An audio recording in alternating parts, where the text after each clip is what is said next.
یہ ایک viral video ہے, یا رسول اللہ کہنے والا اگر نہیں تو اس کا 1.6 ملین ویوز ہیں اس ویڈیو کے. تو ہم لوگوں نے یہ سمجھا کہ یہ بہت اہم ہے, لوگوں میں کنفیوژن پھیل رہا ہے, تو کیوں نہ اس تعلق سے جو صحیح بات, کمپلیٹ بات, حقائق, دلائل, جو ریئل بات ہے وہ آپ سب کے سامنے آ جائے. تو چلیے ویڈیو پلے کرتے ہیں. جی شیخ.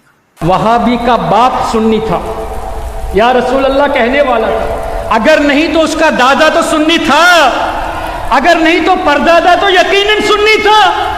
اب ان کے مطابق یا رسول اللہ کہنا شرک ہے, تو ان کے پردادا نے یا رسول اللہ کہا تو اکارڈنگ ٹو دیم پردادا کافر ہو گیا. تو پردادا کافر ہو گیا تو پردادا کا نکاح ٹوٹا یا نہیں ٹوٹا؟ اس لیے کہ ایمان سے خالی ہو گیا تو نکاح ٹوٹ گیا. جب پردادا اور پردادی کا رابطہ ہوا تو حلال کا ہوا یا حرام کا ہوا؟ جب حرام کا ہوا تو تمہارا دادا حرامی ہوا نا. اے وہابی تم اپنے دادا کو حرامی کہتے ہو, شرم نہیں آتی؟ اچھا دادا کو بھی مشرک کہتے ہو, تو دادا ایمان سے گیا, جب ایمان سے گیا تو دادا دادی کا نکاح ٹوٹ گیا. جب دادا دادی کا نکاح ٹوٹ گیا تو رابطہ حلال کا نہیں حرام کا ہوا.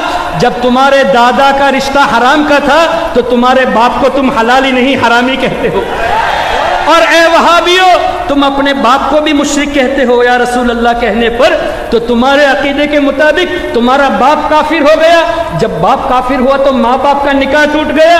جب نکاح ٹوٹ گیا تو تمہارے ماں باپ کا رابطہ بھی حرام کا ہوا. اپنے ماں باپ کا رشتہ توڑ کر تم اپنے کو حرامی ثابت کرتے ہو. جب تم خود حلالی نہیں تو ہمیں کیا نصیحت دینے آ رہے ہو؟ پہلے اپنا حلالی ہونا ثابت کرو, اس کے بعد نصیحت کی بات. السلام علیکم ورحمۃ اللہ وبرکاتہ. الحمدللہ رب العالمین والصلاۃ والسلام علی رسول الامین وعلی آلہ وصحبہ اجمعین, اما بعد. دیکھیں سب سے پہلی بات یہ ہے کہ انہوں نے خود سے اپنی طرف سے یہ فتویٰ دے ڈالا کہ ہم لوگ ان کو جو ہے, اب وہ لفظ دہراتے ہوئے بھی اچھا نہیں لگتا ہے, کہ حرامی کہتے ہیں. اہل حدیث دیکھیں تکفیر نہیں کرتے ہیں, بریلوی حضرات کی یا دیوبندی حضرات کی یا جو بھی مخالف فرقے ہیں تکفیر نہیں کہتے, ان کو کافر نہیں کہتے. کہیں بھی آپ نے نہیں سنا ہوگا کہ اہل حدیث نے کسی نے جذبات میں اکا دکا کہہ دیا ہو تو الگ بات ہے, لیکن جماعت اہل حدیث اصولی طور پر اور مجموعی طور پر دوسروں کی تکفیر نہیں کرتی, یعنی بریلیوں کو کافر نہیں کہتے. یہ بنیادی نقطہ ذہن میں رکھیں. یہ ہم پر الزام لگا رہے ہیں کہ ہم جو ہے حرامی بولے اہل حدیثوں کو, کسی کے دادا وغیرہ کچھ کنورٹ ہو گئے تو. لیکن سوال یہ ہے کہ یہ تب الزامی جواب دیتے ہیں نا جب ہم نے ان کو حرامی کہا ہوتا. تو کیا کسی اہل حدیث نے بریلیوں کو حرامی کہا؟ اہل حدیث یہ کہہ سکتا ہے کہ بھئی بریلوی شرک کرتے ہیں, کفر کرتے ہیں, یہ کہہ سکتا ہے. لیکن کسی نے کسی بریلوی کو یا سارے بریلویوں کو یہ کہا کہ حرامی ہے, حرام کی اولاد ہے. اگر تم پر کسی اہل حدیث نے اس طرح کا الزام لگایا ہوتا, اس طرح کی گالی دی ہوتی اور اس کی یہ دلیل دی ہوتی کہ تم حرامی اس لیے ہو کیونکہ تم نے شرک کیا ہے, کفر کیا ہے, تو چونکہ تم حرامی ہو گئے اور حرام کی اولاد ہو, تو پھر تم پلٹ کے اہل حدیثوں کا کہ کوئی الزامی جواب دیتے. بھیا یہاں اہل حدیثوں نے تو فتویٰ ہی نہیں دیا کہ تم لوگ حرامی ہو, کبھی نہیں کہا. تو جب اہل حدیث نے کوئی فتویٰ ہی نہیں دیا, تکفیر کی ہی نہیں ہے, تو کیسے حرامی بولیں گے؟ نہ تمہیں حرامی بول رہے ہیں اور نہ کوئی اگر بریلوی کنورٹ ہو گیا اہل حدیث ہو جائے یا اس کا باپ اہل حدیث ہو گیا ہو یا وہ اہل حدیث نہ ہوا ہو, تو کوئی بھی اہل حدیث عالم جو ہے تکفیر نہیں کہتا بریلوی کی, چاہے وہ بریلوی ان کے گروپ کا ہو, چاہے وہ بریلوی کسی اہل حدیث کا رشتہ دار ہی کیوں نہ ہو, وہ تکفیر نہیں کہتے. اور جب کافر نہیں کہتے ہیں تو پھر اس حرام اور اس طرح کی گالی گلوج اور اس طرح کی بات کہنے کا کوئی مطلب نہیں بنا. تو یہ بنیادی طور پر موقف سمجھ لے کہ اہل حدیث کا موقف کیا ہے. یہ اپنے اوپر انہوں نے اہل حدیثوں کو قیاس کر لیا نا. یہ کیا کرتے ہیں, یہ ذرا سی بات پہ کافر کہہ دیتے ہیں, اور کافر صرف کافر نہیں کہتے, کافر کہنے کے ساتھ نکاح بھی توڑ دیتے ہیں. یہاں تک کہ کہتے ہیں کہ کسی نے وہابی سے مسافہ کر لیا تو بھی کافر ہو گیا, کہتے اس کا نکاح ٹوٹ گیا. تو انہوں نے اپنے اوپر اہل حدیثوں کو بھی قیاس کر لیا. جس طرح سے یہ کفر کے فتوے بانٹتے ہیں, تکفیر کے گولے چلاتے ہیں, سب کو کافر کہتے ہیں, تو ان کے یہاں یعنی ان کی نظر میں کافر ہوا نکاح ٹوٹ گیا, سلام کیا کافر ہوا نکاح ٹوٹ گیا, تو یہ سمجھتے ہیں کہ ہماری طرح اس طرح کی بیوقوفی والے فتوے یہ لوگ بھی دیتے ہوں گے. حالانکہ اہل حدیثوں کے یہاں ایسا بالکل بھی نہیں ہے. اہل حدیث تکفیر نہیں کرتے ہیں, اور جب تکفیر نہیں کرتے ہیں تو اس طرح کی کوئی بات آ ہی نہیں سکتی. الٹا بات ان پر جاتی ہے, یہ بات ان پر جاتی ہے, چونکہ یہ لوگ تکفیر کرتے رہتے ہیں, یہ لوگ کافر قرار دیتے رہتے ہیں, تو ان کے یہاں بھی تو مسئلہ ہوتا ہے. یعنی کوئی